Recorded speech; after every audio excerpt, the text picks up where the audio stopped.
अष्टोत्तरशत श्री श्रीमान अभय चरणारविंद भक्ति वेदांत स्वामी अनंत कोटि वैष्णव नामाचार्य श्री हरिदास ठाकुर की प्रेम से कहो श्री कृष्ण चैतन्य प्रभु नित्यानंद श्री अद्वैत गदाधर शिवाशि गौर भक्तवृंद श्री श्री राधा कृष्ण गोप गोपीनाथ श्याम कुंड राधा श्री श्री गौर निताय की जय। श्री श्री सीताराम लक्ष्मण श्री श्रीनाथ जी की जय। गौर Premanand. All glories to the Assembled. All glories to Shri Guru and Shri Gauranga. Namo Vishnupadaya Krishna Krishnaya Bhutale Srimate Bhaktivedanta Swami Namaste Saraswati Devi Gauravani Sanjari Nirvishesha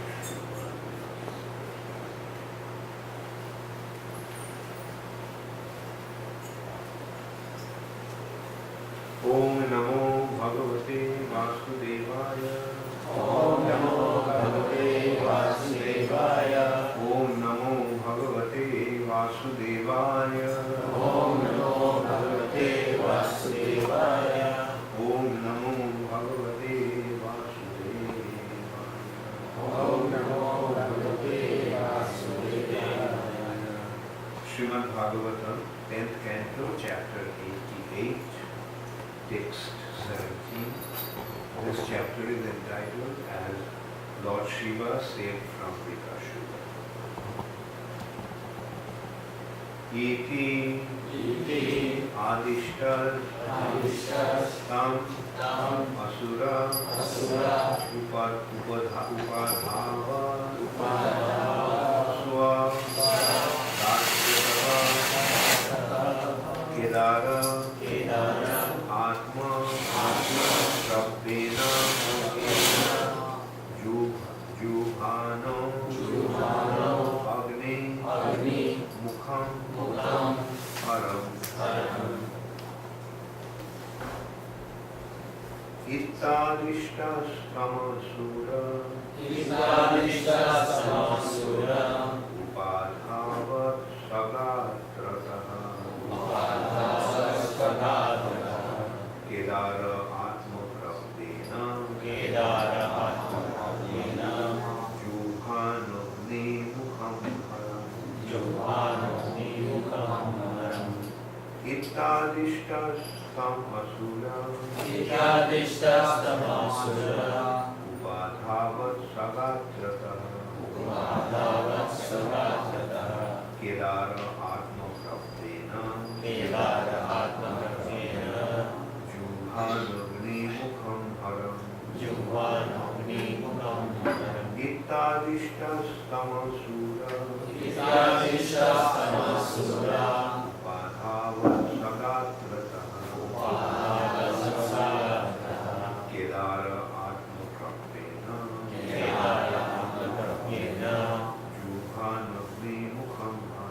Juhanogni Mukham Haram Ityadishtas Tamasura Upadhavat Sagatrataha Kedara Makravyena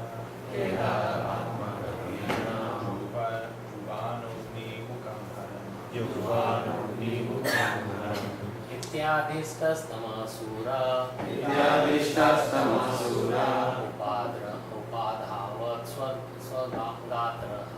Upadhavat Swagatraha Kedara Atmakravyena Juhanogni Mukham Haram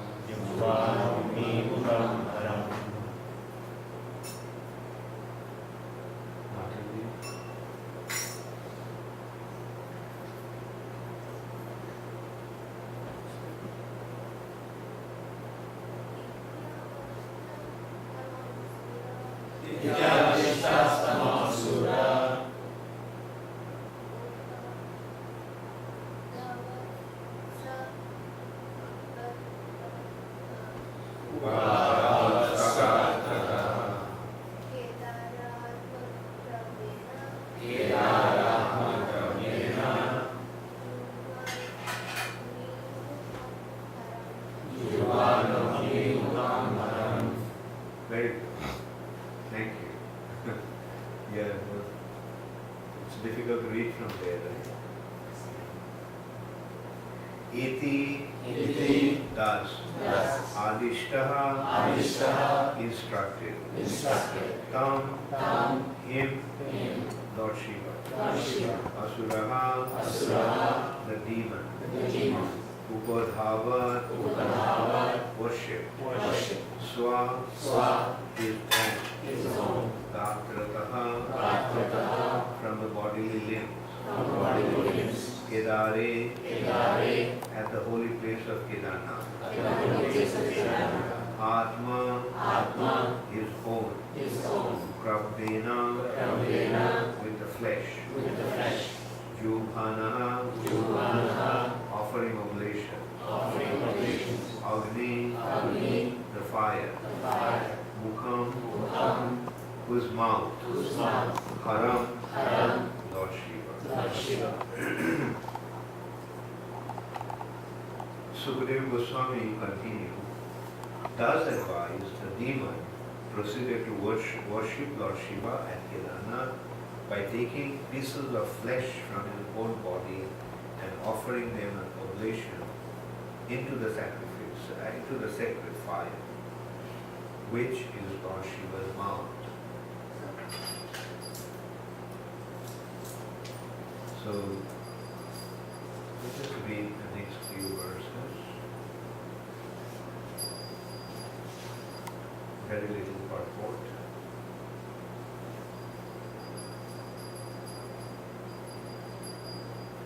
So, Devopalabdhikro maprapya nirved ansa matot mokhani shiro prishchas tushadita tattirtha klinnatumajam tatha mahakaruniko savathujuti jatha vayam chagni rivothito nala nikrincha dorbha Bujayor Navarayat Tat Sparshanad Viya Upasrita Kriti. Brikashura became frustrated after failing to obtain a vision of the Lord. Finally, on the seventh day, after dipping his hair into the holy water of Kedarnath and leaving it wet, he took up a hatchet and prepared to cut off his head. But at that very moment, the supremely merciful Lord Shiva rose up out of the sacrificial fire, looking like the god of fire himself, and grabbed both arms of the demon to stop him from killing himself, just as we would do. By Lord Shiva's touch, Brikasura once again became whole. I'll just keep reading this in English version. Lord Shiva said to him, my friend, please stop. Ask from me whatever you want, and I will bestow that boon upon you. Alas, you have subjected your body to great torment for no reason, since I am pleased with a simple offering of water from those who approach me for shelter. Sukadeva Goswami continued, the benediction sinful Brika choose from the Lord will terrify all living beings. Brika said, may death come to whomever I touch upon the head with my hand. Upon hearing this, Lord Rudra seemed somewhat disturbed. Nonetheless, O descendant of Bharata, he vibrated Om to signify his assent, granting Brika the benediction with an ironic smile, as if giving milk to a poisonous snake. To test Lord Shambhu's benediction, the demon then tried to put his hand on the Lord's head. Thus Shiva was frightened because of what he had himself done. As the demon pursued him, Lord Shiva fled swiftly from his abode in the north, shaking with terror. He ran as far as the limits of the earth, the sky, and the corners of the universe. The great demigods could only remain silent, not knowing how to counteract the revelation. Then Lord Shiva reached the luminous realm of Vaikuntha, beyond all darkness, where the Supreme Lord Narayan is manifest. That realm is the destination of renunciates who have attained peace and given up all violence against other creatures. Going there, one never returns. Purport: according to Srila Caru Swami, Lord Shiva entered the planet of Svetadvipa, a special outpost of the spiritual world, within the confines of the material universe. There, on a beautiful white island, surrounded by the celestial ocean of milk, Lord Vishnu rests on the serpent bait of Ananta Shesha, making himself available to demigods when they need his help. So, Parikshit Maharaj asked Sukadeva Goswami that Lord Vishnu is the source of all opulence, whereas Lord Shiva lives in poverty. However, Lord Shiva's devotees are wealthy and opulent, and Vishnu's devotees are poor. How is it? Vishnu is the source of all opulence, but Vishnu's devotees are opulently poor. And Lord Shiva lives in poverty. He doesn't have any place to stay. He doesn't have any, he doesn't even wear any clothes. What to speak of wearing fancy dresses. He lives in a crematorium. Why is that? Why? Lord Shiva's devotees are very poor. So in response to that, Shukadeva Goswami explained to him that is because those who want material benefit, they approach Lord Shiva. Whereas the devotees of Vishnu, they don't have any material benefit. They are so satisfied being situated in devotional service to the Lord, they are not interested in anything else. It's not that the devotees of Vishnu are poor, but the devotees of Vishnu do not want anything in material nature, because they don't want to trying to enjoy the material nature.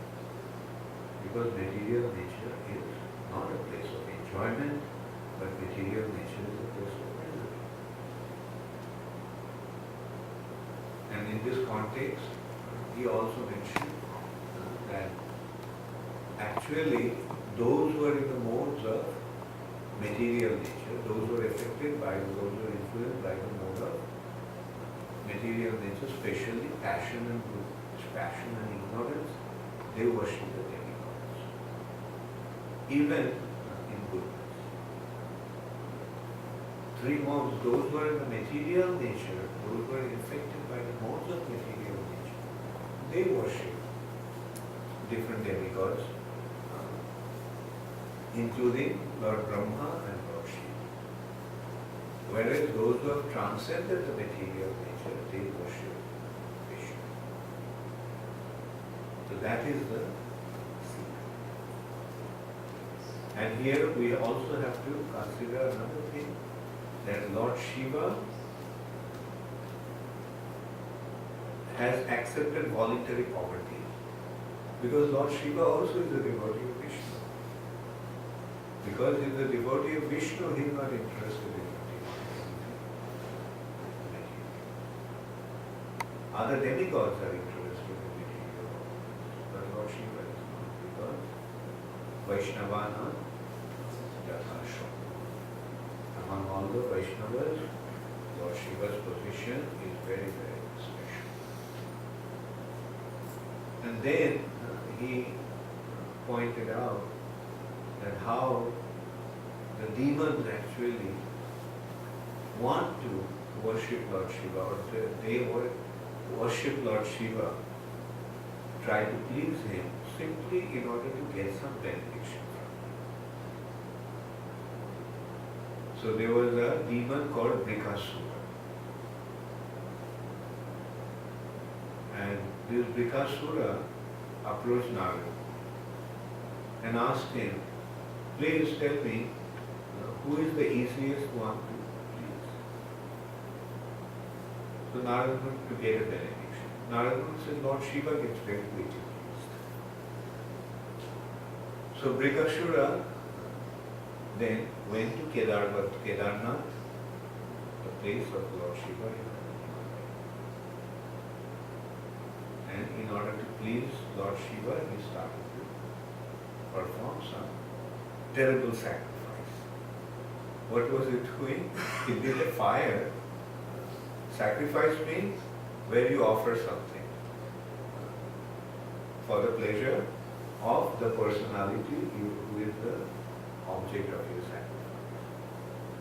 That is the purpose of sacrifice. So this demon, what he started to do, he started to cut his flesh, his body, and started to offer it in the fire, which is the mouth of Lord Shiva. So this fire, Lord Shiva is accepted because it is offered to Lord Shiva. So the sacrifice is performed for the pleasure of different exalted personalities like Lord Shiva, Lord Brahma, different demigods, and ultimately Vishnu. So this sacrificial fire is their mouth, and it's supposed to be that they accept whatever one offers in the sacrificial. So he started to cut his flesh and offer it to Lord Shiva. For 7 days he did that, every month, cutting his flesh and offering it. And that's a demon. For the sake of their sense gratification, they will go to any extent. They will undertake any amount of austerity.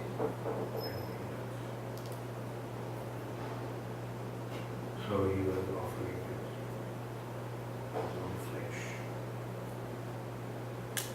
And for 7 days he did that, but Lord Shiva didn't appear. So he thought that he would just offer himself. So he took a bath in the holy water of Kedarnath, and with one hand he held out his hair, and with the other hand he took a chopper, took a sword, and decided to cut off his head. So when he went, so this is how they perform the sacrifice actually. In Ravan also, in order to please Lord Brahma, Ravan had 8 heads. And, Ravan had 10 heads. And he was performing sacrifices in this way, performed austerities for 10,000 years. And at the end of each year, 10,000 years, after the end of each 1,000 years, he cut off one head and offered it sacrifice to please Lord. And this way for 9,000 years, he offered 9 heads. On the 10,000 after 10,000 years, when he was about to offer the 10th head, then Brahma came. And here also we see Brikasura, he had one head and he is about to chop it off. And then the Lord came to him. Lord Shiva came to him. And he stopped him. He stopped him and he said, asked him, what do you want? And he said that, I want. Lord Shiva could understand that he wanted some benediction. And he told him, why are you performing such severe austerity? Such nothing here about flesh. I can be satisfied just with some water. Just some water will satisfy. So why are you performing this? And he made one very important point there, that one must try to take shelter of me. When one honestly takes shelter of me, if you offer some water also, then I will satisfy. The same point Krishna also made in Bhagavad Gita. Patram pushpam phalam toyam jome bhakta prajach. When one offers it with bhakti, devotion, then I accept it. So the important criteria is not the dimension of sacrifice or volume of sacrifice or the opulence of sacrifice or the austerity of sacrifice, the suffering of sacrifice. What really matters is surrender. Lord Shiva said, "Look, those who take shelter of me, even if they offer me just some water, I will accept." And that's what Lord Shiva wants. When you go to a Shiva temple, like when we live in Ujjain, there is a Mahakal temple, one of the 12 Jyotirlingas of Lord Shiva. And when you go there, what do you offer? You offer just some water to Lord Shiva. And he is happy.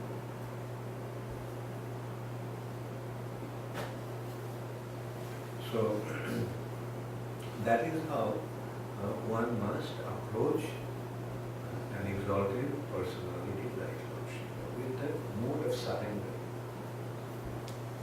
But demon is a demon. They don't know how to surrender.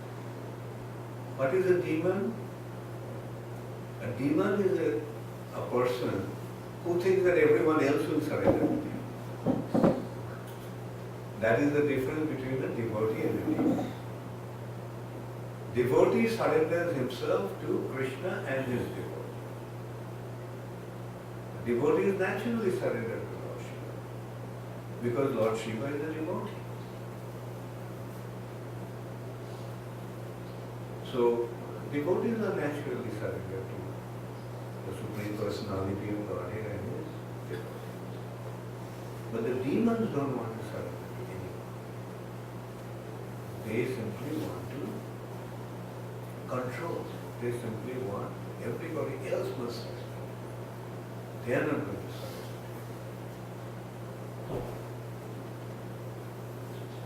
So, and they want to trick them. Like this is the point of the story. They want to trick the person and somehow gets a boon. So when Lord Shiva thus came and offered to, or prepared to offer whatever boon he wanted, what did he say? What boon he wanted? Whoever upon him I put my hand on, his head would crack immediately. So Lord Shiva is Ashutosh. He is very quickly pleased and he also offers benediction very quickly. For which he often laments. As we will see that he is lamenting in this case also. So he said, okay, fine, granted. He said, Om, granting him assent. Fine. You got this benediction. But the demon then said, okay, let me see if it works. And he wants him to put his hand on Lord Shiva's head.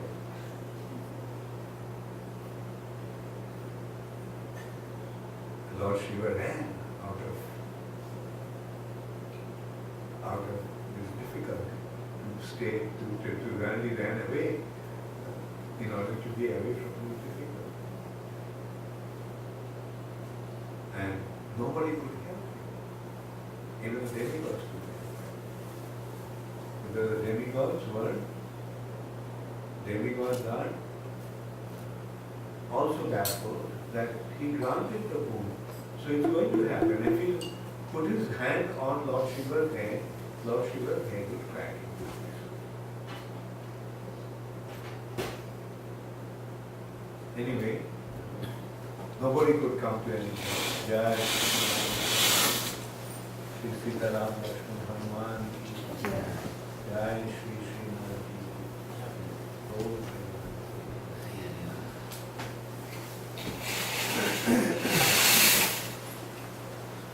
So the demigods then, So then Lord Shiva ran and he came all the way to the end of the universe. The end of the universe, there is a milk ocean. And in the milk ocean, there is an island called Svetadvi, a white island. And in Svetadvi, Kshirodakshayi Vishnu is situated. So when the demigods are in difficulty, they approach Lord Vishnu, Kshirodakshayi Vishnu in Svetadvi. So Brahma approached him and he told him what happened. So Vishnu said, okay, see what it is. So then he appeared as a little Brahmana boy. And he saw that Vikasura was running and he was completely exhausted after running such a long distance. So he asked him, hey, what are you running like this? You said you're so tired, just relax. What happened? And he said, look, I performed such severe austerity and as a result of that austerity, Shiva came to me and I asked for a boon from him.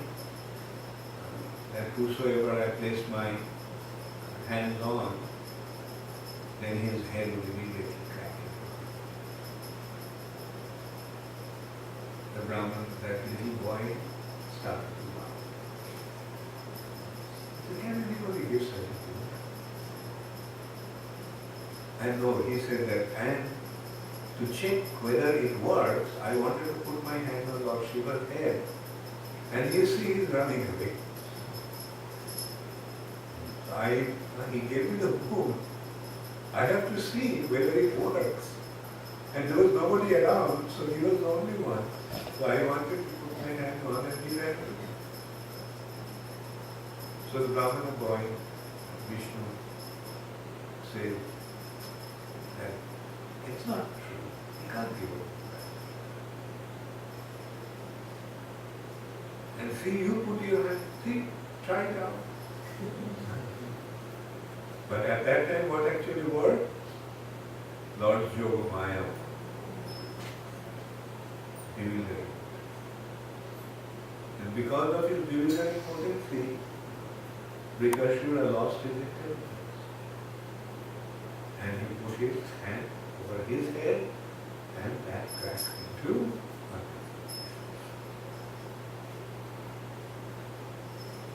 That's why Lord Shiva sometimes laments to Krishna that I give boon to unqualified individual and they cause so much distress to you and you have to come and save the situation. There are so many such cases. And so in this way, Lord comes to the rescue of his devotees. So from this we can actually understand that those who are devoted of Lord Shiva, they are actually not devoted of Lord Shiva. There is some selfish individual, they simply want to fulfill their selfish ends.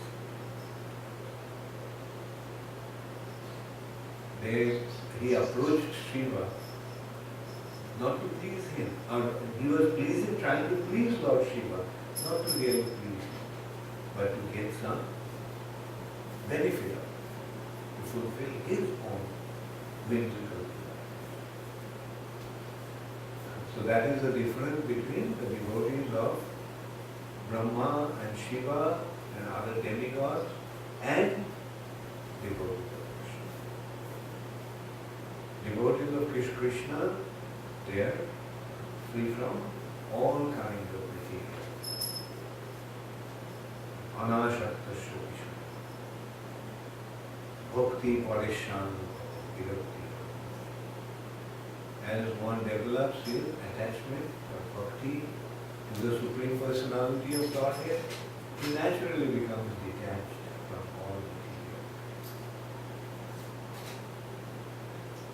Now there is another consideration. If somebody even approaches Vishnu or Krishna for material benefit, that's also all.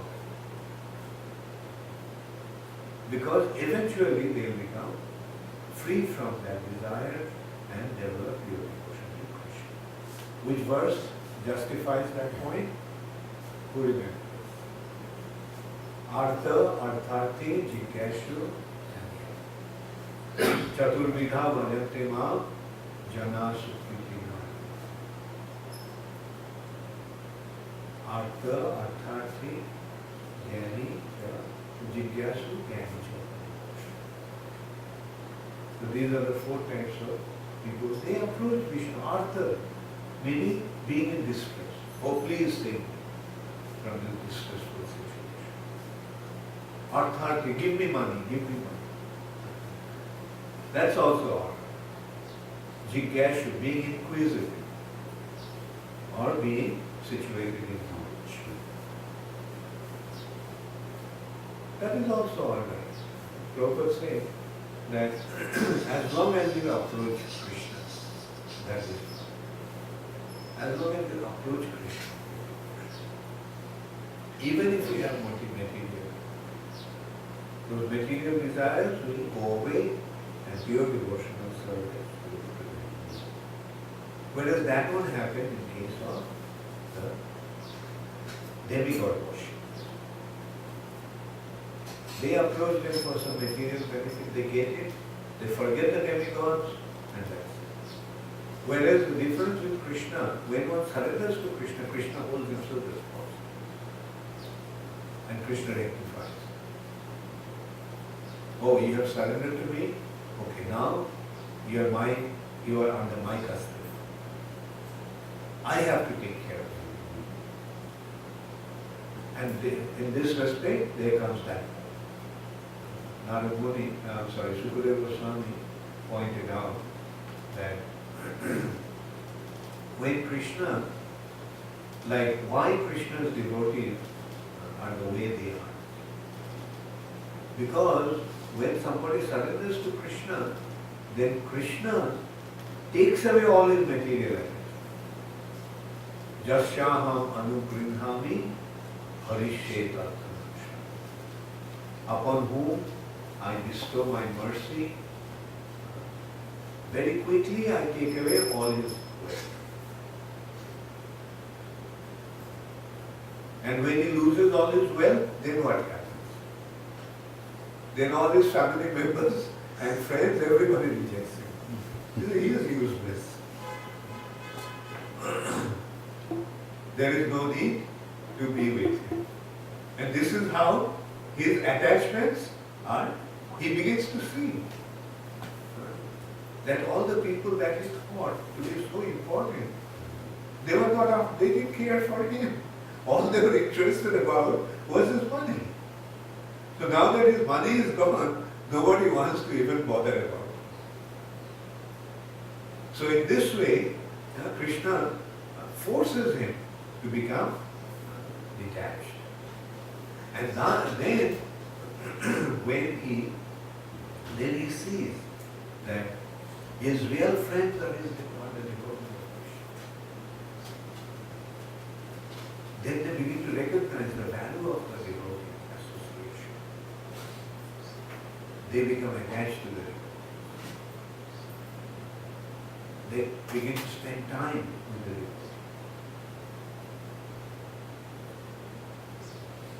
And those who are devotees, maybe some of his family members and friends also are devotees, then he recognizes who is their real friend and who is the real devotee. Some devotees, some friends and some relatives also will be devotees. So they'll find that they are my real friend. A friend in need is a friend indeed. So that is the test. Who is a devotee and who is not. Those who are not devotees, they will reject him. Those who are devotees, they will embrace him. Oh, you're going through difficulty? Don't go. We are with you. That is the devotee. And in this way, when he develops his attachment to the devotees and he begins to appreciate the association of devotees, then his devotion increases. So this is Krishna's arrangement.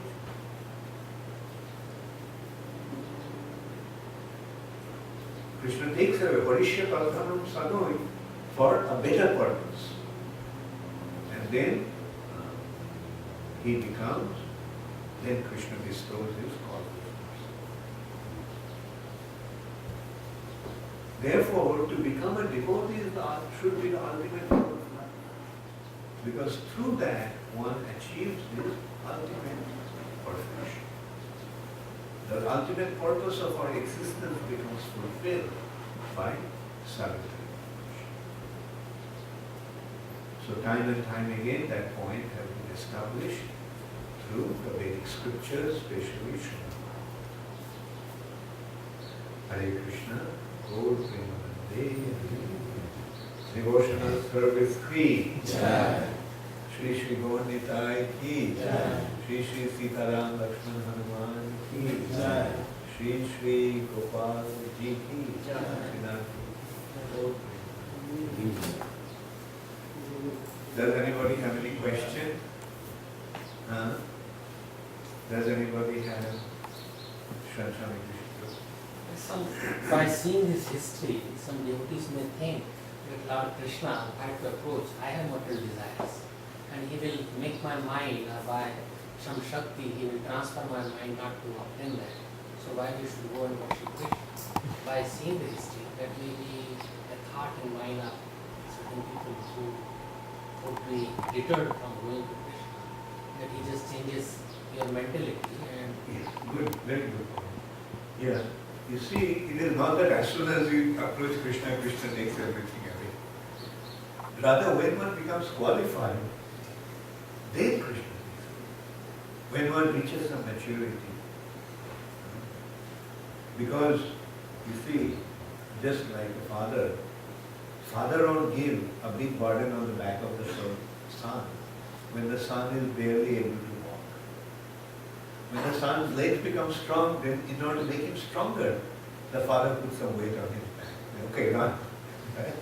So that he becomes strong in his legs. So that is how Krishna, as the Supreme Father, he prepares us for devotional service, for spiritual service.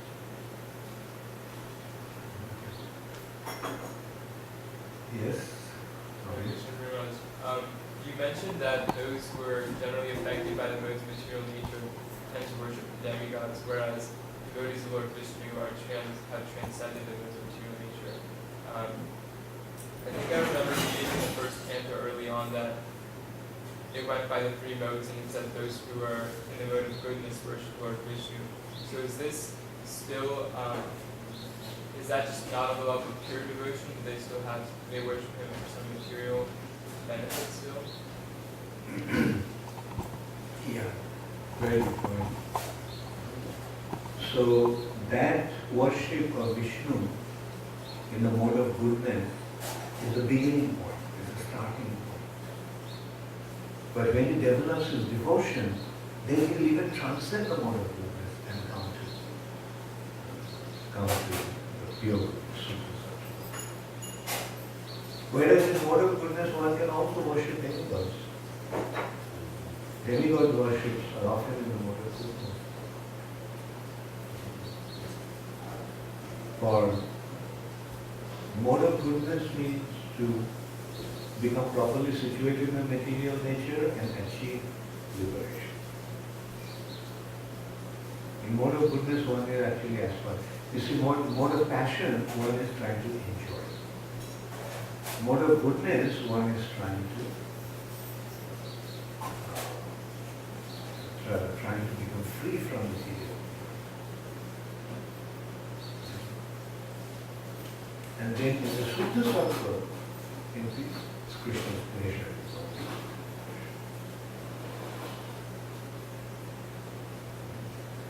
Okay?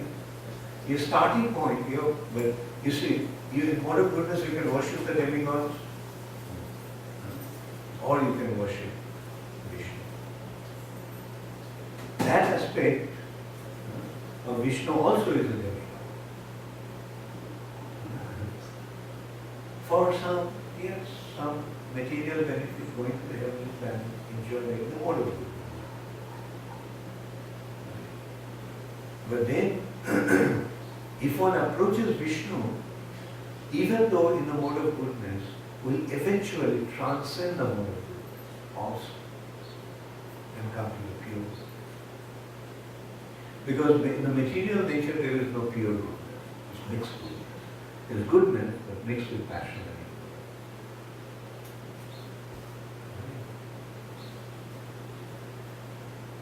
Okay, thank you. Hare Krishna, Gaur Premanande, Hare. Guru is